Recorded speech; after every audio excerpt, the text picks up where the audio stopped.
यह कहानी एक ऐसे युवक की है जिसे एक प्राचीन पेड़ मिलता है जो उसे समय में यात्रा करने की शक्ति देता है, लेकिन उसकी पिछली जिंदगी की हर बात उसे याद रहती है। इसलिए वह उस पेड़ को जला देने का फैसला करता है। पिछली बार जब वह अतीत में गया था, उसने एक राजकुमारी की जान बचाई थी और आधुनिक युग की चीजों से उसकी मदद की थी ताकि वह दा राज्य की रानी बन सके। लेकिन जब उसे लगा कि सब कुछ ठीक हो गया है, उसी राजकुमारी ने उसे झड़ देकर मरवा दिया। तब युवक को एहसास हुआ कि वह तो बस एक मोहरा था, लेकिन चमत्कारिक रूप से मरने के बजाय वह तुरंत दोबारा जीवित रीबॉर्न हो जाता है।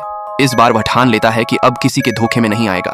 वह अपना घर बेचने और उस पेड़ को नष्ट करने का निर्णय करता है। वह जल्दी से 30 मिलियन का सौदा मान लेता है और 7 दिन बाद सब कुछ छोड़ने की योजना बनाता है। जब वह जाने की सोच रहा होता है, राजकुमारी उसे अपने हाथों से बनी रेशमी थैली देती है, पर वह अब उसके झांसे में नहीं आता। फिर भी उसे 7 दिन और इंतजार करना होता है, इसलिए वह आखिरी बार दा राज्य देखने उसके साथ जाता है। वहां पहुंचते ही एक नौकर बताता है कि राजकुमारी को तुरंत कहीं जाना है।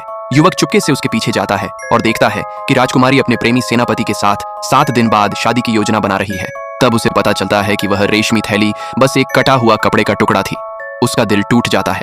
2 दिन तक वह राजकुमारी से बचता रहता है। आखिरकार राजकुमारी खुद उसके पास आती है और दिखाती है कि सीमा पर युद्ध छिड़ गया है। वह उससे आधुनिक हथियार मांगती है और यहाँ तक कि 1 लाख सैनिकों की सेना की कमान का शाही आदेश भी देती है। लेकिन इस बार युवक तय कर चुका होता है कि अब वह किसी का इस्तेमाल नहीं होने देगा। वह झूठा वादा करता है, लेकिन असल में सारे खजाने दान कर देता है।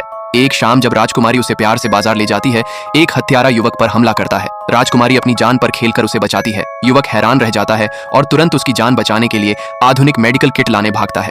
मगर जब वह लौटता है तो देखता है कि राजकुमारी सेनापति के साथ बिस्तर पर है और सेनापति बताता है कि उनका एक बच्चा भी है।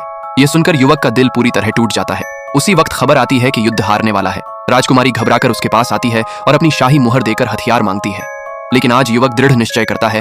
वह पेड़ पर पेट्रोल डालकर आग लगा देता है। जलते हुए पेड़ में उसे फिर से वही दृश्य दिखता है, राजकुमारी और सेनापति की शादी का। वह सच्चाई में लौट आता है और पेड़ को पूरी तरह जला देता है। वह राजकुमारी से कहता है, अब मेरी मदद के बिना तुम अदा राज्य की रक्षा कैसे